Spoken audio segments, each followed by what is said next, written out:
Ирэх үзэгчтэй аятаа сайхан амарч тухтаа үйлжиж байна уу?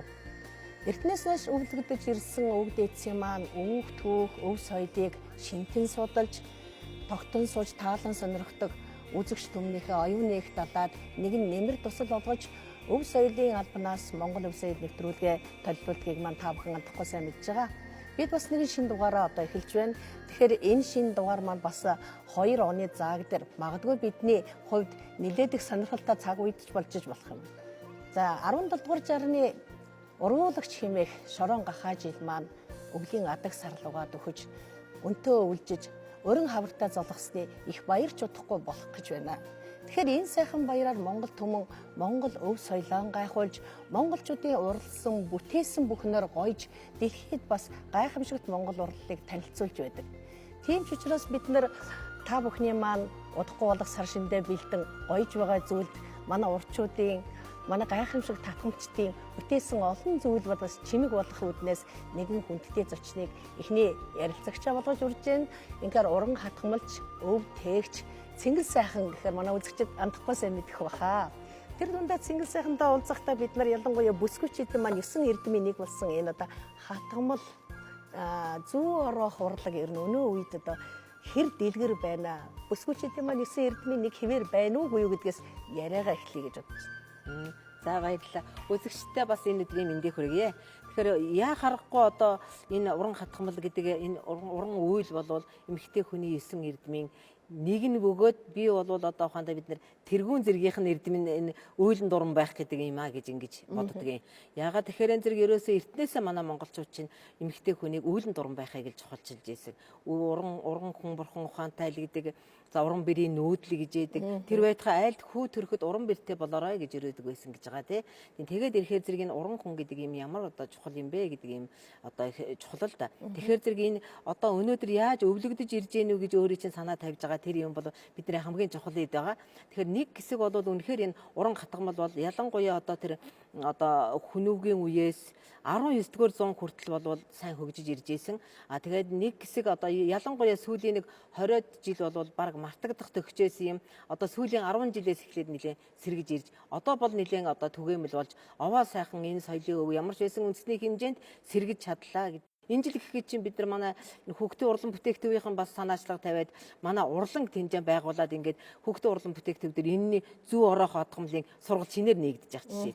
Тэгээ эдгээр бол одоо саяны өөрийн дэлгэр үлгэхэд чинь их чухал ачаал бодолтой л да. Миний санахад 2010 оноос хойш одоо энэ зүү орох энэ урлаг бас загсан нуруу хоёроо та бүхэн маань ЮНЕСКОд бүртгүүлнэ гэж ажил өрнүүлж ирсэн шүү дээ. Энэ ажил өөр нь хэр явцтай байх юм? Одоо Отхон баяр сайдыг боловсрол сайжруулах ухааны сайд байхад нь одоо бид нар материалаа бүрдүүлээд одоо хатгамалчдын бүлгүүд одоо энийг хийгээд одоо ЮНЕСКОгийн шаардлагад нийцүүлээд бүх материалаа бэлдээд ингээд явуулсан юм. Тэгээд тэрнээс хойш одоо ухаандаа нэг орны одоо соёлын өвөөс жилд нэгийг эхлээд явж байсан. Одоо сүүлдээ 2 жилд нэгийг бүртгэдэг болчаад ингээд жах удаашраад байгаа. Тэгээд тэр чинь 10 хэдэн төрлийн юмнууд нэг дор явцсан учраас одоо энэ хатгамлын урлал маань бүртгэгдэж арай л амжаагүй. Зүү ороо хатгамал, загсан нуруу хатгамал хоёрын одоо хүн төрөлхтний бие тус соёлын өвд бүртгүүлэхээр материалаа явуулчаад хүлээж байгаа гэсэн үг. Тэгэхээр та тодорхой хэлж штэ хүн төрөлхтний соёлын өв. Тэгэхээр хүн төрөлхтний соёлын өв маань өнөөдөр биш айл эртнээс уламжлагдсан байгаа тийм ээ. Тэгэхээр яг энэ зүү орох, загсан нуруу маань яг хэдийн үеийн бүтээлвэг үйл одоо юу гэх вэ? За ер нь энэ загсан нуруу манай хатгамлын урлал бол ер нь судлагдахтаа их жаахан одоо удаан судлагдж байгаа гэдэг юм уу? Ер нь судлагдаж чадаагүй шахуу байгаа ийм урлал байгаад байгаа юм. Уламжлагдаад өвлөгдөд яваад байгаа болохоос биш тэрнийг одоо хизээ хэн яаж үүсгэсэн юм гэдэг талаар бол яг тийм түүхэн сурвалж бол байхгүй. Бид нар бол нөгөө археологийн олдврууд, үзмрүүд, эрт дээр үеийнхэн одоо нэг урчуудынхаа амд амжсан яриа энэ юмнуудаас л үүдээд байгаа. Энэ хатгамлын энэ гол чимэглэлийн энэ урлал чинь ерөөсө хүний хувцс хэрглэж ихэлсэн тэр үеэс л энэ урлал гар урлал өөрөө үүссэн төвхтэй шүү дээ. Гэхдээ энэ хатгамлын урлал бол бас л одоо тэр хүний үүслийн одоо ууган урлалуудын нэг.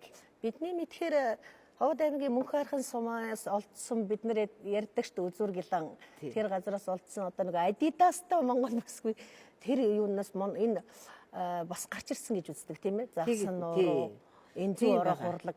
Тэр үеийн юуг та бүхэн энэ юмтайгаа харьцуулж үзв үү? үдсэн. Ер нь хүнүүгийн үеийн олдворт болвол зүү ороо хатгамал байгаа гэдгийг манай одоо судлаачид бас тогтоогоод номондоо бичсэн байгаа. Тийм учраас хүнүүгийн үед бол зүү ороо хатгамал байж л байсан байгаа. А тэр өөрийн чинь саяны хэлдэг тэр Ховд аймгийн Мөнх Хайрхан сумаас олдсон тэр үзүүр гялангийн одоо тэр одоо дэлхийд одоо Адитастай хүүхэн гээд одоо алдарсан шүү дээ.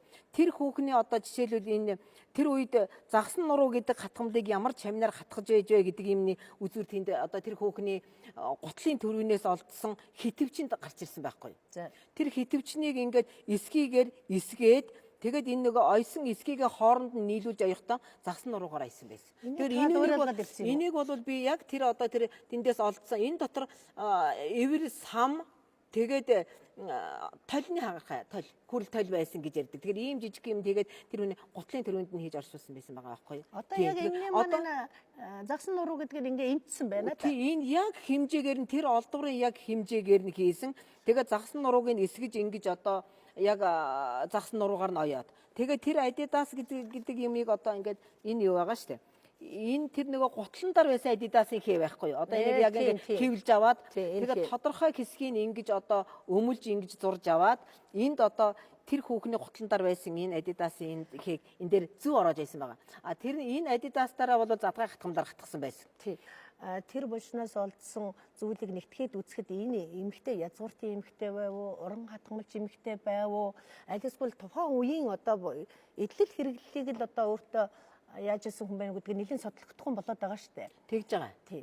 Яг тогтоогоод өнөөдөр энэ хүн тийм хүн байжээ гэд хэлсэн юм бол байхгүй. Энэ нөгөө олдсон олдвроос нь сэтгүүлээл тэрнээс нь санаа аваад ингээд байгаа. Би зүгээр ингээд өөрөө нөгөө хатгамалчин хүний хувьд бол бас тэр өнцгөөс нь харж байгаа байхгүй. Тэгээ тэр хүний тэр эдлэл дотор одоо эннээс өксүүлээд дахиад нэг хитвч байгаа. Дахиад жижигхэн хитвч нь бүр өөр дөөрэ хатгамалтай. Тэгээд тэр хатгамал тэр хитвч бол дотор нь нөгөө зүү утас тэр нөгөө ойдлынхын юмнууд нь тэрэн дотор нь байсан байгаа даа. Тэгээд тэр хүний малгайн дар нь одоо хатгамал байна. Морьныхон одоо тэр дохомны доор байгаа тэр том одоо имээлний доор байгаа одоо тэр том ингээд одоо тохомд бас айгүй том хатгамлууд байгаа. А тэн дээр байсан юм бол энэ загсан нуруу хатгамал байгаа. Зүү ороо хатгамал бол тэн дээр харагдаагүй. Тэгэхээр маш эртнээс загсан нуруу загсан нуруу бол тэнд байсан байгаа. Тэр задгай хатгамал байсан байгаа. А зүү ороо хатгамлын хамгийн одоо эртний одоо сурвалжийн үйлдсэн байна вэхээр хүнүүгийн үеийн юунд одоо тэр олон үзмрүүд байна шүү дээ. Тэрэн дотор олдврууд тэрэн дотор бол зүү ороо хатгамал байгаа. Гайхамшигтай тийм. Тэгэхээр би хүүхдийн урлан бүтээгдэхүүнд ажилладаг бас уран хатгамлын тэр хэсэг хүмүүс дээр очиж сурвалжилсан л да. Тэгэхээр магадгүй тэнд юу үзэгдэж байна вэ гэхээр нөгөө ЮНЕСКОд бүртгүүлэхийн тулд монголчууд маань уран хатгалчид маань бас тодорхой хэмжээний дэлхийд цор ганц авах бүтээлийг хийх тийм зорилго тавьсан байна да. Тэнд богд хааны өөрийнхний хэрэгжилж явсан дайлан одоо 16 дахин томруулсан тийм бүтээл хийсэн байсан. Хоёлаа бас энийг эхлээд нэг жоохон сонирхъя. Тий.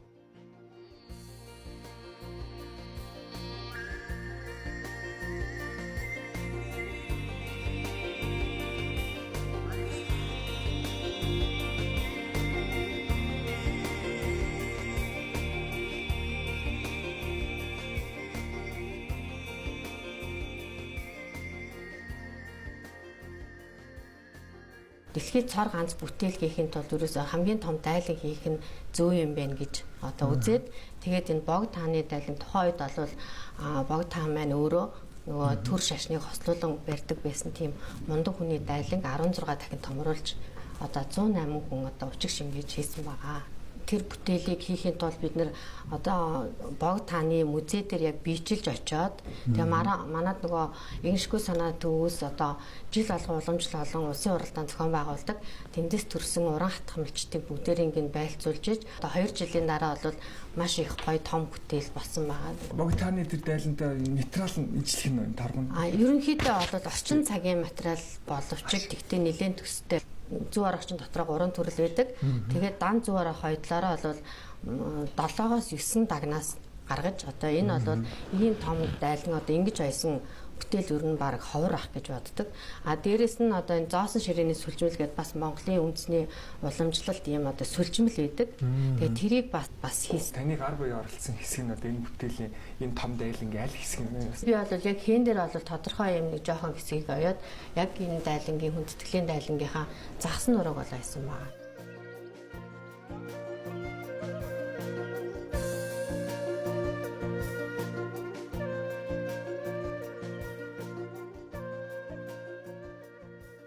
Сонгож авсан шалтгаан нь бол тухайн үедээ богд хаан чинь одоо нөгөө шашин төрийг хосолж барьж исэн өнөөдрийнхөр бол Монгол Улсын ерөнхийлөгч гэсэн үг шүү дээ. Тэгэхээр би ерөнхийлөгчийнхээ барьж исэн дайланг сонгож тэгээд хүндэтгэлийн дайлан болгож оруулсан. Төрийн тэргүүнийхээ барьж исэн дайланг. Тэгээд тэрнийг хийж явах явцад одоо ухаанда тэрэн дээр байсан хээ бол ингээд 8 болондоо энд бол нэлээд олон чимэглэл байгаа. Энэ одоо яг мөн үү? Одоо яг энэ хээ нь бол мөн. Хэн бол мөн байхгүй. Энэ 8 буланда ийм хээтэй. Энэ дотор гэх чинь маш олон бэлэгд байгаа. Одоо энэ чинь өөрөө хэлбэл нэг ийм дугуй улаан цагирэг биш. Одоо энэ улбар шар цагирэг. Энэ үнийг хоёр талаас нь нийлсэн 3 үлзий 3 нүдтэй 2 үлзийг хоорондоо сүлжүүлээд ингээд тоонолж ихээ үсгсэн байгаа. Тэгэхээр энээр тоонт тусч гэж ярьдаг, тоонт гэрч гэж ярьдаг тийм ээ. Дайлан гэдэг өөрөө их хүндэтгэлтэй. Яагаад гэвэл хүний мэндийн одоо тэр их гоё тэр хөөрг гэдэг тэр одоо минь тусаа мэдж яадаг ариун цагаан сэтгэлээ илэрхийлж яадаг бэлэгдэл ихтэй тэр сайхан эд зүйлийг хадгалж авдаг энерги утч гэж ярьдаг. Тийм учраас юу гэж нөхөр энэ хөөргний дайлан гэдгийг маш гоёор хийгээд тэгээ тэр хөөргөө хийгээд явж байгаа тэр юм бол юу олон талын одоо ач холбогдлыг агуулж яадаг гэж хэлж болно л да. Ер нь бол манай уламжлалт чинь бол яг өөрийнхөө нөхөртөө өөрийнхөө аавдаа юм уу ингээд өөрийнхөө ойр дотныхоо хүнд сэтгэлээ шингээж одоо хатгалт нэг бүрдэн ерөөлөө шингээгээд өөрийнхөө сэтгэлийг шингээж хийж өгдөг ийм нандин урлал байхгүй.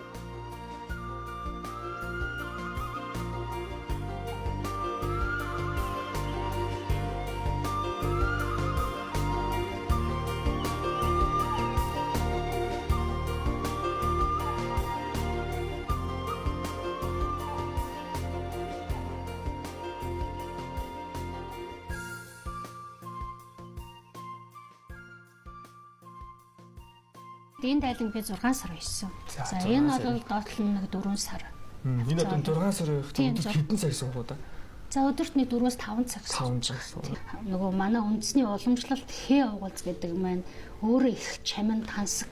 Жишээлхэд энэ сүлжмэлийг шүлжлэхэд манай багшид нар бол хурдан шүлждэг байх л да. Би бол бүтэн өдөржин суугаад ерөөсөө 20 см л нэгтдэг энийг. 20 см. Бүтэн өдөржин суугаад 20 см. Яг тэгэхээр энэ нь бүр бас л нэг зүү ороодаг энэ нарийнхаа утсаа нэг бүрчлээ ингэж шүлжиж хийдэг байхгүй тийм л дог нь. Утсаа сүлжижээ тэгээ дараа нь. Тийм тэгээ сүлжиж ингэж тууз олгосныхаа дараа энэ дээрээ гойж байдаг байхгүй. Нэг осондоо энэ бүтээлүүдийн маань хамгийн гол гоёо нь болж явдаг. Энэ хамгийн гол нь нөгөө нэгдүгээрт манай Монголын үндэсний уламжлал. Хоёрдугаарт энэ маань маш их хөдөлмөр ордог, маш их цаг хугацаа төвчээр ордог гэдгийг бас хүмүүс мэдчихвэл их зүгээр ахал гэж боддог. Ер нь за мэдээж л одоо энэ аливаа уран хөлийг хийгдэл хүнд гарын урд уу шаардлагатай бах тий. Тэгвэл одоо энийг одоо ер нь эмэгтэй хүн болгон сурах боломжтой юм байна. Би өөрөө багшийн шавч гэсэн бас надад бас шав гэд бас хүмүүс байна л да. Тэгээ ерөнхийдөө хараад тахад миний шав нар 80 хүн ч байгаа. 80 настай эмээч байгаа.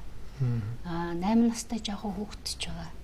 Тэгээд ер нь Монгол эмэгтэйч ч угаасаа цаанаасаа морхнаасаа ясан уран улсууд байдаг юм байна гэж боддог.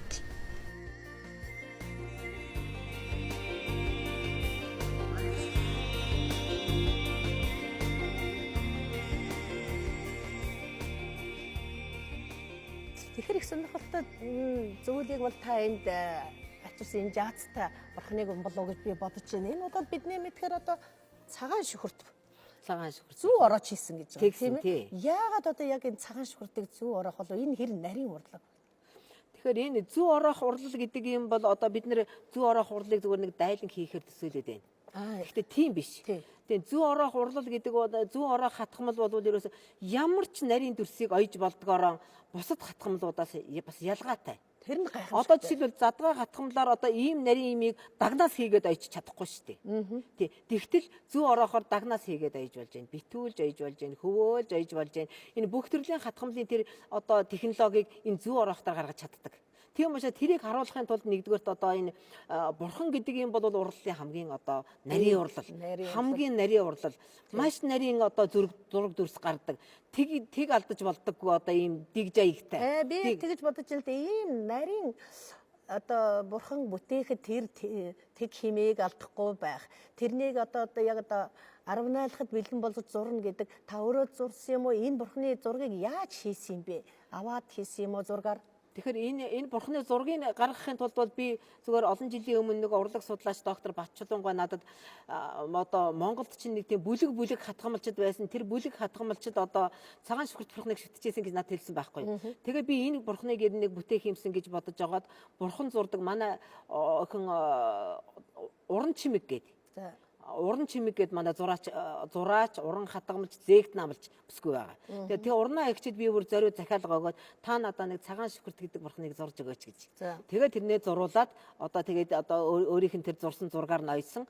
Тэгээ урнаа агчтай аваачаад үзүүлсэн одоо зурагнаасаа илүү гоё болсон байна л гэж сэтгэл. Оюуны хувьд үнэхээр гайхалтай л да. Та түрүү хэллээ цагаан шүхрт. Магадгүй энэ бурхан уралж явах тэр үйлийг илааршуудах ч гэдэг юм, зөөллөгч гэдэг юм, тэр аргандаас энэ бурхан шүтэх юм байсан юм болов. Ер нь хатгамал хатгана гэдэг чинь бол их хатуу үйл. Одоо бүх юмынхаа энэ нарийн төрсийг гаргахын тулд дандаа зүгээр шивж штэ. Тэгэхээр их хатуу үйл. Магадгүй хүний нүдийг хүртэл одоо ингээ зүгээр хатгаж штэ тий. Тэгэхээр зэрэг тэр хатуу үеийн зөөллөхийн тулд одоо тэгдэг байсан болов уу гэж хэлсэн л дээ. Тэгээ тэр бол бас их үнний хувьтай байхаа гэж нэгдүгээр.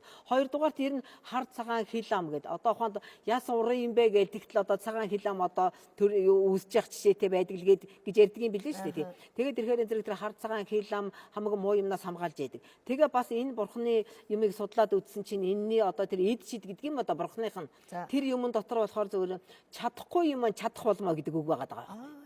Тэгэхээр энэ дотор ялангуяа энэ зүү ороо хатгамлаар хатаж яхад энийг яаж ингэж одоо яг энэгээр нь гаргах вэ гэж ингэж олон дахин хатгах хандлах яавал энэ одоо илүү гоё болох уу гэдэг юм байнга таарлаж идэг байхгүй. Тэгэхээр зэрэг тэрнтэй их дөөж ирж байгаа юм. Энэ бол гайхамшигтай урлаг. Тэгэхээр би өнөөдөр ер нь Монгол бүсгүйчүүд маань энэ хатгамлын хичнээн одоо төрлөөр хичнээн төрлийн оёо гэдэг хэрглэж байна вэ гэдгийг сонирхож байгаа юм л да. Энд бол тэд нар байна уу? Энэ чинь юу? Энэ саяны ярьдаг энэ зүү ороо хатгамалтай хослуулаад хэрэгэлдэг хатгамлууд бол хамгийн нэгдүгээр тийм загсан нуруу байна. Тийм ээ.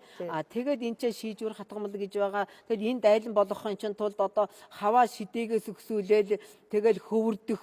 Тэгээд энд нэг 10 төрлийн оёдлын дайлан урлахад гараар бүгдийг хийгүүл 10 төрлийн оёдол орно.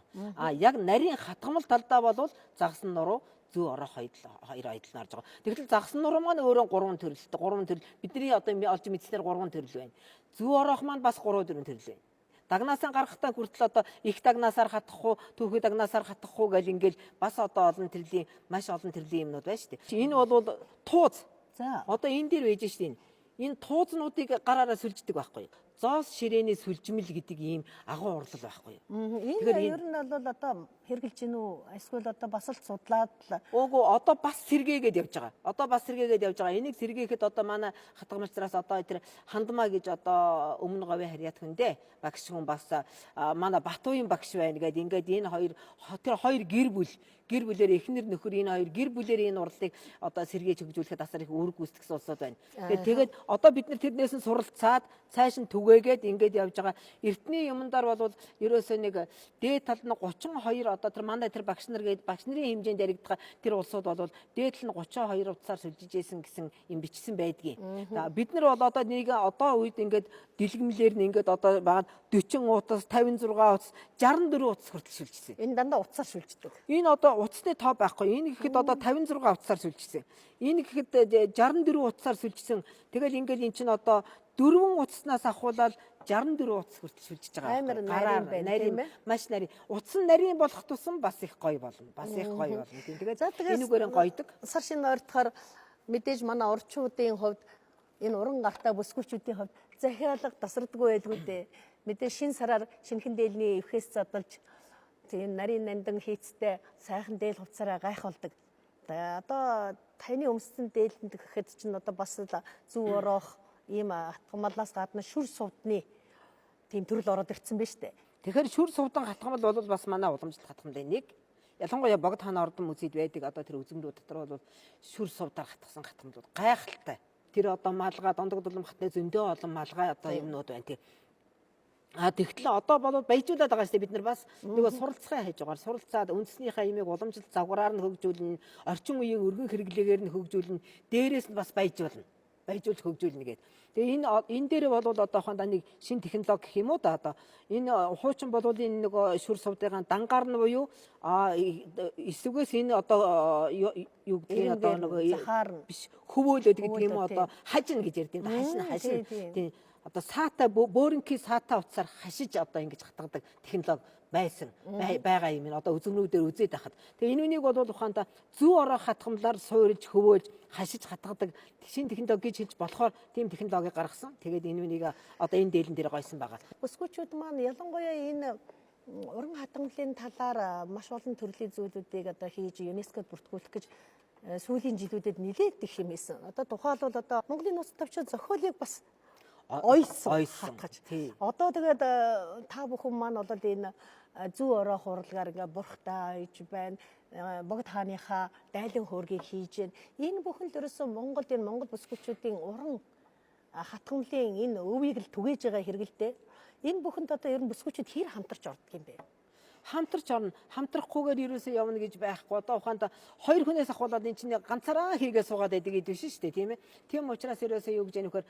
Би нөгөө төрүүчийнхаа юмдаар хамтарч хийж яах гэдэг чинь би тэр цараа одоо 108 м эсхийн дээр тэр хинтигийн одоо ихнэр нөхөр хоёр. Тэр хоёр маань одоо яаж яах вэ?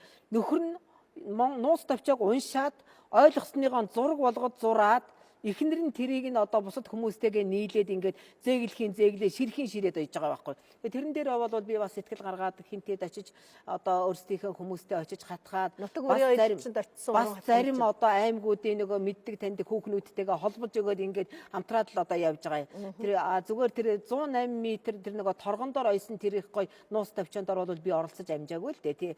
Мдээгүй өнгөрсөн тий. Тэгээ тэр их агуу том бүтээлүүд байгаа байхгүй. Тэгээ тэрнийг одоо бид нар бас нэг одоо дэлхийн хэмжээнд энэ одоо ийм Монгол урлал ийм агуу юм шүү гэдгийг баталгаажуулчих юмсан гээл одоо бас хамтраад бас адилхан хамтраад сэтгэл нэгтэл яваад байгаа. Зөвхөн одоо Монгол дээлэн дээр ч гэдэг юм уу Монголын хуучин эд хэрэглэл дээр ийм хатгамал байхтаа биш. Өнөө цагийн монголчууд энийг хэрэглээнд оруулах талаар та бас нэг алхам гаргаж байгаа гэсэн. Орчин үеийн өргөн хэрэглээний 30 гаруй загвардаар одоо энэ зүү ороо хатгамлаар хээ тавиад тэрнийг оюуны эмчийг одоо патент авсан юм би. Одоо манай мөрөөдлөө урлыг гээд нэг одоо бас сургалтын байгууллага байгаа. Монгол хувцас одоо Монгол Европ хувцас нь оюутны эсвэр заадаг одоо төвшин жаргал гэдэг захиралтай. Тэгээ тэр битээр хамтраа одоо энэ нэг төрлийн хүний бас оролцсон. Тэгээ тэднэрт нийлээд ингээд хүнүү костюм гэдгийн одоо шинэ загвар гаргасан сая. Тэгээ энэ бол бас оюуны өмчээр одоо баталгаажих төвшөндөө явж байгаа. Тэгэхээр энэ дээр одоо ухаандаа энэ мөөрөлжин захыг оруулж өгөөд. Тэгээд энэ ч товчлбын ханцууны одоо нэг энэ юу залгаасыг оруулж өгөө. Тэгээд ардаа эн чинь бас одоо адилхан 3 товчлбтэй энэ одоо шинэ Монгол дээлний одоо товчлбыг хадаад. За тэгээ гоёо нь болвол пижакныхаа хоёр талд оноотой. Энэ оноо, энэ өмнөдний шуумгны одоо гадна талын оёо байна шүү дээ. Энийн хоёр талаар нь ингээд одоо зүү ороо хоёдлороо одоо манай Монгол хээ угуулсны одоо геометрийн дүрсдэхийн угуулсны ууган хээж гэж хэлдэг энэ алхан хээ баг. Өнөө цагийн бүх хүмүүсд одоо өмсөж болохоор орчин цагийн хувцсан дээр хийсэн юм байна шүү дээ. Тийм шүү дээ. Наадах чинь Монгол дээлийг болвол одоо тэр болгон бас өмсөд байж чадахгүй байгаа юм чинь авсаархан тэгээ хялбархан өмсчдэг тэгсэн мөртлөө Монгол хэв загвартай эртний уламжлалт загвараа оруулсан ийм одоо юм бүтээе гэж л одоо ингээд энийг бүтээгээд ямар ч байсан ингээд энийг хийгээд анхны загварыг одоо эзэнд нөгцсөн. Хээ бүхэн өөрийн бэлэгдэлтэй, шаглаас бүхэн өөрийн нарийн технологитой ийм нарийн технологитой зүйлээр манай Монгол бүсгүүчүүд үнэхээр одоо гэр бүлээ, хань ижлээ, үр хүүхдүүдээ гоёж байсан гэж. Гэхдээ тэр бүхэн байсан гэдэг үгээр биш өнөөдөр бас байгаа гэдгийг харуулах Монголын цагаан сар яг одоо энэ одоо бэлэг оюун хурц уран хатгамжтынхаа нандин бүтээлүүдээр гоёх цаг ирсэн байна. Тэгэхээр энэ бүхнийг үзүүлж ярилдаг зөвхөн ЮНЕСКОгийн ч юм уу одоо Генесийн номонд орохдоо бидний гол биш юм аа. Монгол тэр өв бол Монгол хүн бүхэнд, Монгол айл бүхэнд өвлөгдөж байгаамаа гэдгийг бас бүгдээрээ танин мэдэж гэрт байгаа хүн бүхэн энэ өвийг бас таньж өөрөө хэрэглэгч болох хэрэгтэй тийм ээ. Ерөөсөн Монгол одоо соёлын өв бол тэр чигээрийн одоо Монгол суу ухаан шүү дээ тий. Тэрэн дотроос энэ хатгамал тэр тусмаа энэ зүү ороо хатгамал бол хамгийн удаан цагт хамгийн их олон талын мэдлэг шаардаж хамгийн их төсвөр төвчээр шаардаж хийдэг учраас хүнийг хөгжүүлэх, төлөвшүүлэх одоо оюун ухаанууд энэ чинь нэг гаргалгаа аливаа юмнуудын гаргалгаа яамаар юм гэдэг ийм гаргалгаандаар дандаа тулж яадаг учраас ямар ч хүндрэлтэй бэрхшээлтэй юмдаар шантардаггүй. За энийг би чадна. Энийг би гаргалгааг олж чадна гэдэг тийм хэв маяг хүртэл хүний өөрийнх нь амьдралд өөр бусад юмдаар хүртэл суучдаг байхгүй. Тийм учраас энэ дээр одоо айлын эзэгтэй болгон энэ урал руугаа шимтэн суралцаад энэ үнийхээ учир утгыг ойлгоод хэрэглээндээ нэвтрүүлээд ингээд өөрөө уран бөгөөд ухаантай болоод амьдралаа аваад явах юм бол нөгөө уран бэрийн нүүдэл гэдэг шиг л айл бүхний амьдрал цэцэглээд сайхан болно. Энийний заалтад улс орн маань сайхан хөгжих юм аа л гэдэг тийм одоо мөрөөдөл байгаа гэсэн. Бэлэгтэй сайхан үгийг нэвтрүүлгийн төгсгөлд хэлж дээ. Тэгэхээр мөнхөр айл гэр бүхэн, бүсгүйчүүд бүхэн үнэхээр өөрийнхөө бүтээлээр гэр бүлээ гойж Монголын цагаан сард өвцөг өвдөсөө уламжилж ирсэн тэр сайхан зүйлээр одоо гоёх баха. Ингээд нэвтрүүлэгт үрж ирсэн танд баярлалаа. За баярлалаа танай одоо хамт олонд болон нийт үзэгчдтэй Монгол одоо соёлын өв түгэнд дэлгэрч Монгол суу ухаан батчин бэгчж яхалтгай гэж ирээ. Ерөөлөөр болгээ. За баярлалаа.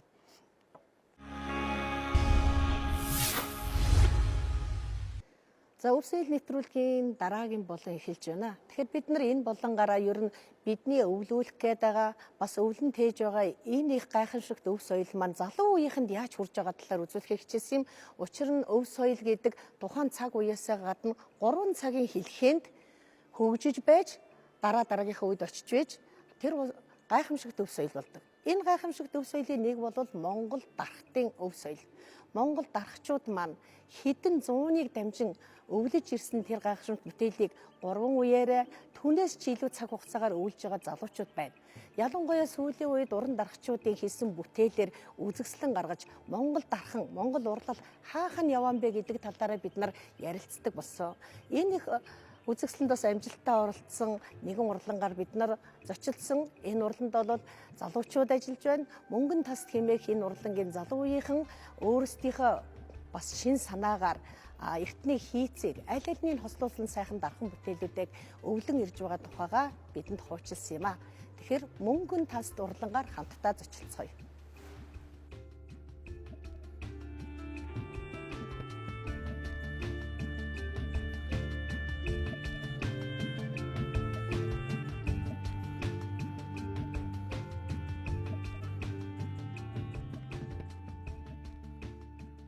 Манайх дундгой юм дээрэн сумын гаралтай. За би одоо өвөө ааваасаа ингээд дарахны ажлыг өвлж аваад 3 дахь үеийн ажиллаж байгаа. За миний өвөө бол отхон гэж хүн байдаг. Манай өвөө л илүү нөгөө гоёл чимэглэлийн талтай, эмэгтэйний гоёл чимэглэл зүүсгэл талтай илүү ажиллаж ийсэн. Одоо тэр сарнаас үлжилч гэдэг юм уу, утсан сүлжмэл. За тэр анхны эмэн бүгжийг одоо алгон гоёлч гэдэг юм уу, тэр чиглэлдээ илүү ажиллаж ийсэн. За миний аа бол яг өөрөө яг Монгол дархны хөөмлийн чиглэлээр ажиллаж байсан юм байдаг. За би бол яг дархны урлын хөөмлийн чиглэлийг их авч явж байна. За анхандаа одоо сурж явах мэдээж нөгөө Батноор Даргангач гэдэг юм уу, энэ сэврийн хийч гэдэг юм ингээд бүгднгээс нэг хийж үзэж байгаад за одоо бол сүүлийн үед бол яг өөрийн гэсэн нэг тийм хийцлийг гаргах гэдэг ингээд ажиллаж байна, судалж байна. За альва зүйл бас өв уламжлалаас авахаас гадна бас тэн дээр шин санаа оноо олдуудыг нэмж одоо хөгж учиртай гэж би ойлгодог. Миний яг ажиллаж байгаа чиглэл бол одоо яг Монгол дархны урлаг хэдийн үеэс үүссэн юм бэ те? Хэдийн үедээ ямар чиглэлд хөгжсөн юм бэ гэдгийг үзээд за ингэж явж байгаад яг эндээс одоо яг өөрийнхөө санааг би яг олоод байна.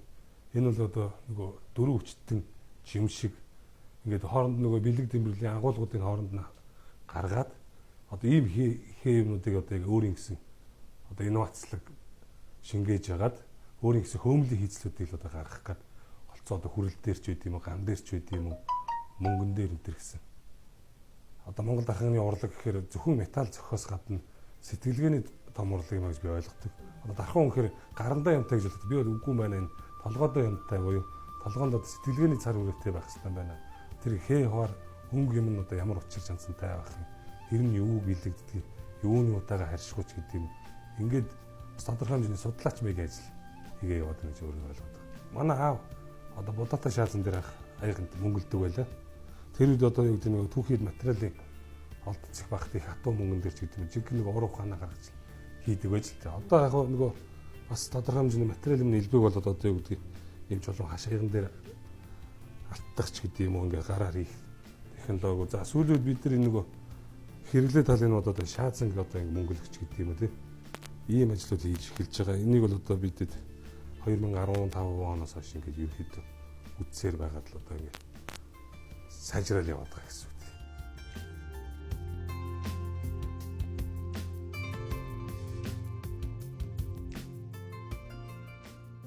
Бидэд одоо яг нэг 10 дэмэл яг хийгээд эхэлж байгаа нь бол одоо яг цэвэр бидний одоо нэг судалгааны ажлаас гадна яг бидний цэвэр сэтгэлгээг энэ дээр харуулах гэдэг. 10 дэмэл болгон өөрөө ондоо хэлбэртэй, ондоо загвартай.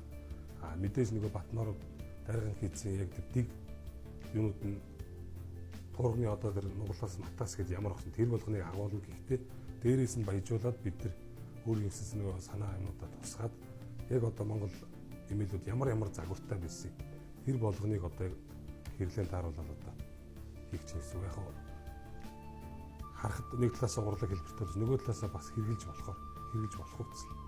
Сүүлийн дарагчдын нэг холттой их амжилттай тал нь юу гэхээр одоо орчин үеийн кластерын систем гэж яриад байгаа шүү дээ. Тэр системээр одоо жишээ манай холбооны дарагчид уран дарагчид нийлээд одоо юу гэдэг Чингис хааны илтийг хийя тий. Тэрийг одоо дэлхийн хаан чанарчид үзүүлсэн ямар ч үзэгсэнд орсон. Үнэхээр л нэг тухайн байлдан дагуулж ирсэн одоо хааны илт бол юм муу юм аа. Гэхдээ тэр бол хийсвэр сэтгэлгээ байхаас гадна яг одоо тухайн хийд дэг нь ямар байсан гэд бас ингэ судалгааны ажилд явж байгаа байхгүй. Тэгэхээр хувь хүн дархан би гэхээсээ илүү бид нийлээд юу хийх вэ, хаана хүрэх вэ гэдэг юм дээр илүү ажиллаж байгаа гэсэн.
За баярлалаа.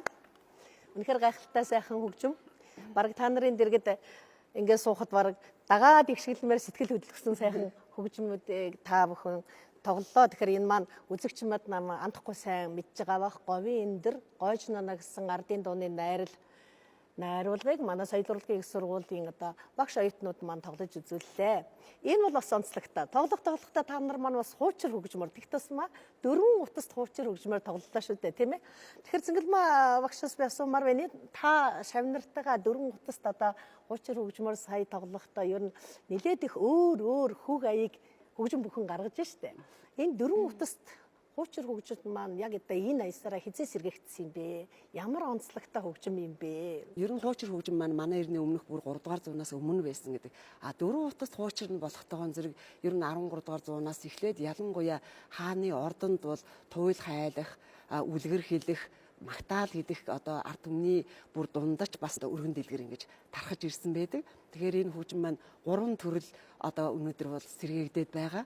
Энэ 3 хөгжмийг бол инновацийн төвшөнд 3 өөр толгой малын толгоогоор өөрийнх нь ихшгэлгээний онцлогийг харгалзаад малынх нь том жижиг бүдүүн нарийн дугралтыг ингэж сонгож ингэж хийсэн байгаа. Энүүгээр инновацийн бүтээл болж байгаа юм л да. Хүчин 4 утас туурмаар бидний мэддээр ингэж хэн хоёр талдаа ингэж бүгдийнх ингэж нэг цувуулаад арай өөр хэлбэртэй юм шиг. Энэ бол Монгол хуучир юм уу? Эсвэл шинээр сэтгэж хийсэн юм уу? Ер нь бол өөрийн энэ загвар ерөнхий загвар бол яг эртний монголчуудын 4 утаст хуучир. Ганцхан энэ бортго бол дээр үед монголчууд Бадрагын судалгаанд байдаг л да. Хуучир хөгжим анх үүсэхдээ айргийн хутгуур цайны уур гэд. Тэгэхээр энэ хөгжмийг би цайны уурын сонгож авсан байгаа.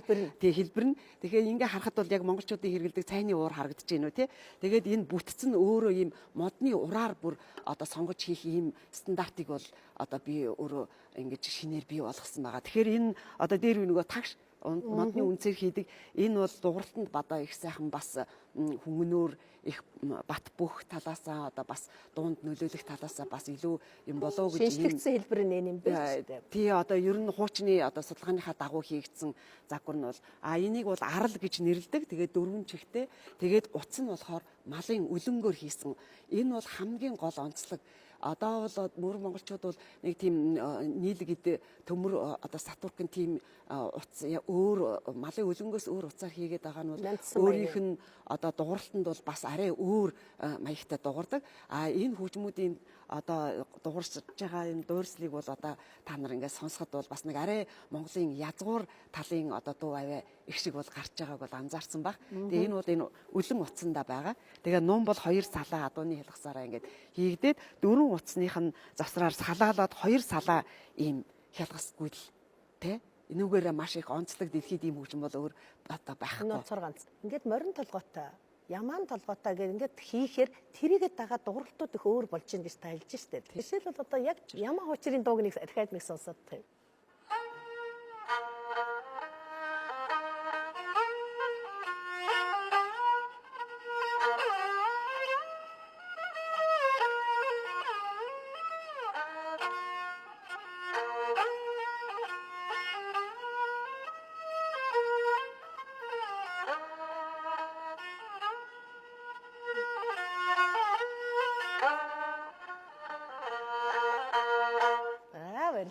Үнэхээр нарийнхаа арай өөр хөг. Тэгвэл тэмийн толгойд бас арай тий тэмээ нь болохоор аргил. За энэ дээр би нэг татхын шинжтэй юу цаасаа.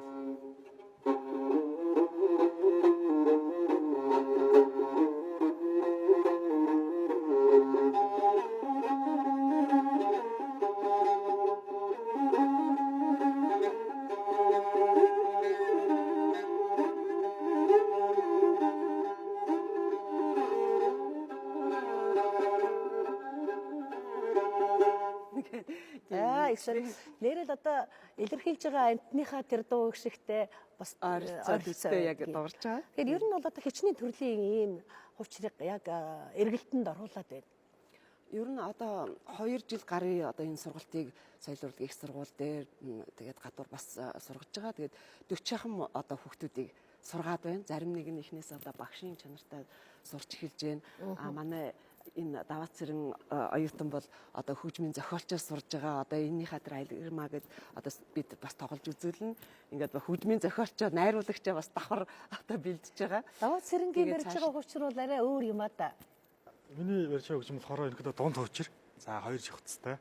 За тэгээд ерөнхийдөө бас нэлээд судлагдж ийсэн. Өнөөх үеэс манай монголчууд маань гөрөөс гэдэг амтныг одоо нэлээд латин судалж хүндэтгэж бэлэгдэж ирсэн. Тэгээд тэр утгаараа манай монголчууд дээр гөрөөс толгой хийж хажгаа дуугарлалтын хувьд бол ерөнхийдөө бол нарийн дунд хөгийг барьж явдаг тийм хүч байгаа.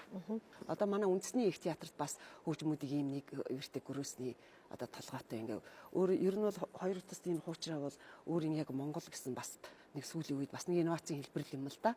Өмнөх хэлбэрүүдийн бол одоо хятад улсад бол их өргөн дэлгэрсэн учраас зарим хүмүүс хятад ардын хөгжим гэж одоо бас андуурх нь их байдаг л да. Адилхан ингээд тархсан боловч гарал үүслэл цэвэр Монгол хөгжим шүү дээ. Цэнгэлбаа хөгжим хувьд бас их онцлогтой. Та бол соёл урлагийн их сургуулийн профессор багш хуучирчаас гадна хамгийн чухал юм бол та Монгол улсаас анхудаа Алматы хотод одоо хөгжмийн дээд сургуульд үндэсний хөгжмөр төгссөн хүн тийм ээ.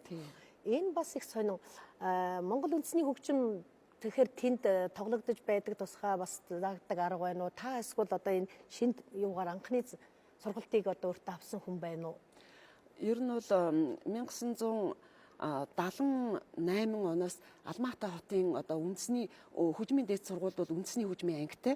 Тэгээ Монгол улс бол одоо ингээд дангаараа боловсролын зэрэггүй яваад байх бол асуудал бол одоо хоцрогдож байна гэж үзээд улсаас бодлогын чанартайгаар гадаад улсад дээд мэргэжил эзэмшүүлэх ийм бодлогыг яваад тэгээд тэнд анхны одоо оюутнуудыг сургаж ихэлсэн. Тэрний одоо хуучир хөгжмийнх нь анхдагч нь л бий л дээ. Тэгэхээр яг тэр утгаараа ч одоо энэ хөгжмийг бол дахиж одоо сэргээх юм одоо ухамсарын асуудалдаа одоо би одоо хийхгүй бол энэ хөгжим бол одоо ингээд тасрах нэ гэж ингэж бодоод ингээд дахин сэргээсэн байгаа. Хуучин бол Хувлаа хааны үед одоо ордны хөгжимч гэж энэ хуучир хөгжим байсан тухай их сурвалжид байдаг. Тэр чиглэлийн судалгаануудаас та сонирхож судлав уу? Ер нь яг их барьж сэргээсэн сурвалж нь юу юм бол? Хувлаа хааны ордонд 410 хэдэн хүний бүрэлдэхүүнтэй төрийн их найрал хөгжим гэж байсан. Тэгээ тэр бүрэлдэхүүнд бол энэ дөрвөн утастай хуучир бол байсан зураг бол ингээд байдаг дөрвөн чигтээ. Тэгээд тэр сурвалж бол хамгийн анхны сурвалж.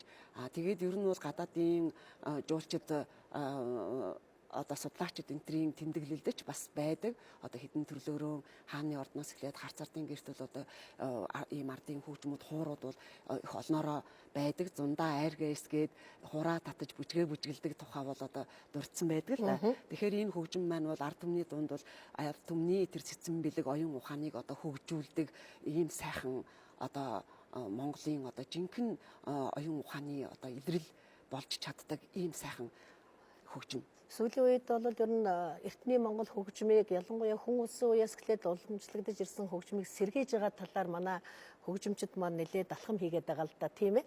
Яг ингээд та бүхтийн бүтээл бас тэр хүрээнд хийгдэж байгаа. Нэгд одоо хөгжим маань ингээд сэргээгдээд шинээр бий болоод ирэхээр түүнд зориулсан бүтээлүүд төрнөөд. Энэ тал дээр ямар ажиллагаа явагдаж байгаа вэ? За энэ маань бол эртнээс олон зуун жилээр монголчуудын дунд бол одоо хэрэглэгдэж ирсэн хөгжим учраас хамгийн нэгдүгürt бол өөрийн Монголын уламжлалт арга барилаар одоо өв соёлынхон уламжлалт уран бүтээлүүдийг үлгэр туйл магтаал хэлэх энэ уламжлалыг бол зайшгүй авч явна. Түүний дээр бол одоо орчин цагийн одоо инновацийн хэлбэрээр уран бүтээлүүд бол эхнээсээ ингээд төрж байгаа. Одоо жишээлбэл дунд хуучир дээр одоо таталгаан би Соронзон бол багшид бол санаа өгөөд анх одоо Туйсын хатад уран бүтээлийг тогссон. Тэр нь бол одоо хааны хатад бол одоо энэ хуучраа бас барьж тоглодог байсан. Мөн зүгээр туйлсад бол хаттын тухай, хаттын одоо ухаан одоо нэг их магтсан ийм одоо үг хэллэгүүд их байдаг. Тэгэхээр тэр хатны яг одоо магтсан тийм туйл хайлж байгаа хэлбэрээр дөрвөн утастай хонин хуучир дээрээ татлах татаад тэрнийг одоо бүжгээр одоо илэрхийлээд тэгээ тэрэн дээрээ мөн одоо бас босоо ятг 13 дугаар зууны босоо ятгыг ингээд оруулаад шинэ уран бүтээл гарсан. Манай үндэсний энэ хөгжмөөс одоо хэдэн төрлийн хөгжим энэ шинээр сэргээгдээд байна. Ер нь хуучраас өөр. Манай соёл урлагийн их сургууль бол ер нь үндэсний хаан одоо эртний уламжилт хөгжмүүдийг сэргээх юм бол одоо сүүлийн үеүүд их явагдаж эхлэдэг байгаа. Би эхлээд хонь хуучрыг одоо энэ дөрвөн утас хуучрыг сэргээсний дараагаар бол одоо эвэр бүрээн дээр бас эвэр төрөл бүрийн эврээр одоо хийсэн их олон янзын хөгжмүүдийг бол одоо бас сэргээсэн манай журмэд багш журмэд орж багш мөн хурган чих гэж одоо соёл урлагийн их сургууль дээр төсөл болгоод хэрэгжиж байгаа хүүхдүүдийн дунд одоо бас судалгаагаар бий болсон ийм хөгжим бий болоод байна. Мөн ширэн цартаа хуураа бас өргөн дэлгэр одоо бас хөгжүүлж байна. Мөн цуурын төрлийн хөгжмүүдийг бас сэргээж байна. Баярлалаа. Тэгэхээр бас сонирхолтой байна. Сонсож суухад их таашаалтай байна. Ер нь бол наандаж 13 дугаар зуун цаашил бол хүн улсын үеэс эхлээд одоо манай үндэсний хөгжмөд сэргээгдэж эхэлж байна тийм ээ. Тэгэхээр сэргээгдэж байгаа бүтээлүүд зүйл өөрийн шинэ бүтээлүүдтэй байгаа гэсэн одоо та бүхэн маань энэ сайхан зүйлийн тухай танилцуулахаас гадна хамгийн сүүлийн шинэ бүтээл Алиграмма дууг одоо яг энэ хөгжим дээр бүтээж байгаа гэсэн энэ дугаар та бүхэнтэй уулзсан ярилцлага өндөрлөё. За.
За баярлалаа. Тэгэхээр эрхэм үзэгчид маань сайн мэдж байгаа бид өөртөө эрэх тусам эртний ялангуяа эцэг өвгдийнхаа эдэлж хэрэгжилжсэн тэр сайхан өв соёлтой дуу хөгжимтэй танилцж байгаа. Тэр дундаа бидний одоо Монгол гэсэн нэрийг дэлхийд дахина дуурсгаж байгаа хүү хамтлагийн тухай илүү олон сайхан мэдээллийг хүлээн авч байгаа. Энэ хүү хамтлагийн одоо хөгжим болох эртний тэр хөгжмийг бас л урлаачид маань тэр хөгжмийг сэргээж байгаа талаар бол тодорхой сайхан мэдээлэл бидэнд өгсөн. Тэгэхээр бид нар хуур урлаач байгальж явахдаа бас энэ талаар ярьсан. Ягаад гэвэл байгальжин маань бас сүүлийн үед Монгол улсад сэргээгдэж байгаа эртний хөгжмүүдийг бараг ихэнх нь сэргээж байгаа маш уран урлаач хүн байгаа. Тэгэхээр монголчууд бид ямар хөгжмөө сэргээж чадж байна? Бидний эртний өв соёл юу байсан бэ гэдэг талаар бас байгальж явахдаа хөрөлдсөн яриаг үзэгч та бүхэнд төлөвлөе.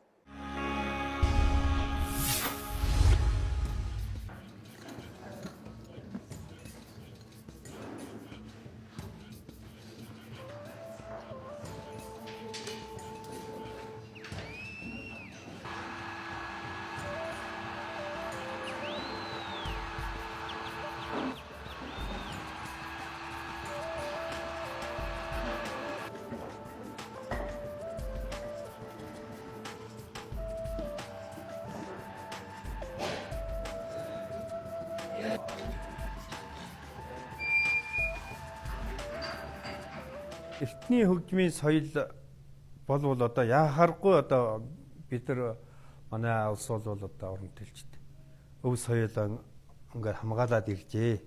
Одоо бол бодитоор сэргээгдэж байна. 2000-аад оноос хойш манай одоо уран бүтээлчд хуучны хөгжмийг сэргээх тухай бол маш их саналууд орж ирсэн. Ер нь 2008 онд олдсон Алтай ятга. Энэ бол сэргээгч хийгээд одоо 13-4 оноос хойш Алтай ятга хэмээн гэдэг хийгдэж байгаа. Энэ бол яг түүхэн олдвор. За ер нь хийхийн хувьд бол одоо бол бид нар хийхэд бол амархан энэ цаг үед их эртний хэв загвараар байлгах нь л одоо чухал байгаа. Тий.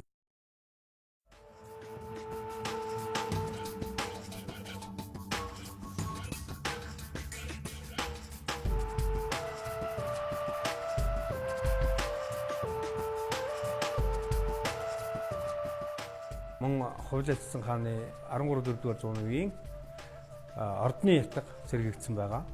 Энэ ятгууд маань одоо манай соёл урлагийн сургууль, Монгол улсын одоо үндэсний театр гэх зэрэг газруудаар байгаа. Одоо бас туршилт, сургалт, үндэсний консерваторид бас хийгдсэн жишээтэй.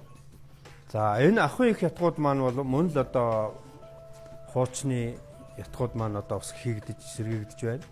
Сүүлийн манай уран бүтээлч одоо Монгол улсын их театр одоо яг үндснийхэн ийм хөгжмүүдийг одоо хэрэглэхээр одоо хийлгэж байна. За тэгээ мөн аралд хуучир буюу одоо хуучир бол одоо маш эртний Монголын л одоо бас хөгжмийн нэг. За энийг бол одоо тэмээн хуучир гэж их гарна. Дунд гарынх нь хонин хуучир, баг гарынх нь ямаа хуучир хэмээн одоо Цэнгэлмаа багшийн хэмжээгээр ингэж хийгдэж байна. Тэгээ энэ бол одоо ер нь яг л одоо Монгол үндэснийхэн 5% малынхаа бас юмнаас оруулаад ингэ хийгдэж байгаа. Үлгэр туйс, ардын дуу одоо гих зэрэг одоо зохиолууд бол их гоё зохицсон. За энэ номон хуур гэдэг одоо ийм бас л ийм одоо ийм номон ийм хуур байгаад ганц утастай. Тэгээ аман хөндөөр ин аваа гаргадаг өсгдөг. За энэ хөгжим маань бас л Балдан царайх одоо бас мөн сэргээх гэж ийм номон хуурыг одоо эртний данчууд тийм үү Америкаас олж ирсэн ийм хөгжим байгаа. Тэгээ энийг ном хэлбэртэй болгосон. Бас л одоо монголчууд ил эртний хэл одоо энэ энийг бас манай уран бүтээлчид хамтлаг одоо хүмүүс хэрэгэлдэг. Одоо энэ хөгжим урлаач хүн бол ерөөсөн хөгжмөн ерөөсөн хөглж мэдэрч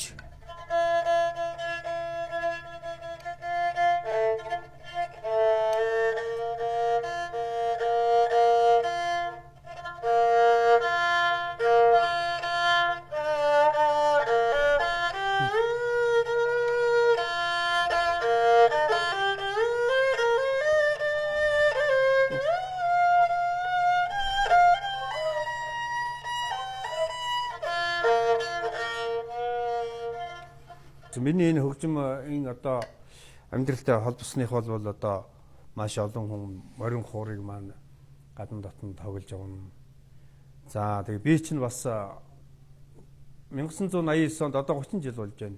Хөдөөнөөс хөгжмийн үйлдвэрт орж ирээд эврүүрээний урлаачаар орсон. Миний багш алдарт төвийн сойрхолт Индрэ гэж юм байсан. Тэгээ би чинь тэнд одоо нэг 2 жил хүрээхгүй ажилласан эврүүрээ урлаачаар. Миний одоо үндсэн хөгжмийн мэргэжилгүүл тэнд суралцсан тэр эврүүрээний дархан. За тэгэл одоо чөлөө зах зээлд ороод ингээл хувь бие дагаал морин хуур хийж гисэн. Цагийнхаа явцад бол шаардлагын дагуу маш олон хөгжмүүд хийгдэх шаардлагууд гарч ирсэн. Үндэсний өв соёлыг сэргэж, соёл урлагийн салбарууд маань эргэж сэргэлж, сургууль, одоо клуб, тэгээ олон сайхан хамтлагууд шинээр энэ төр гараад ингээл одоо бидний ажил бол маш их одоо өргөн дэлгэр өрн чиглэсэн хамгийн одоо баярлалтай монголчууд бидний бахархоштой бол одоо жишээ нь сая хүү хамтлаг одоо бүр манай бидний одоо гараар хийгдсэн хөгжмүүдийг ингээд одоо дэлхийд даяар дуусч юм гэдэг бахархалтай байна.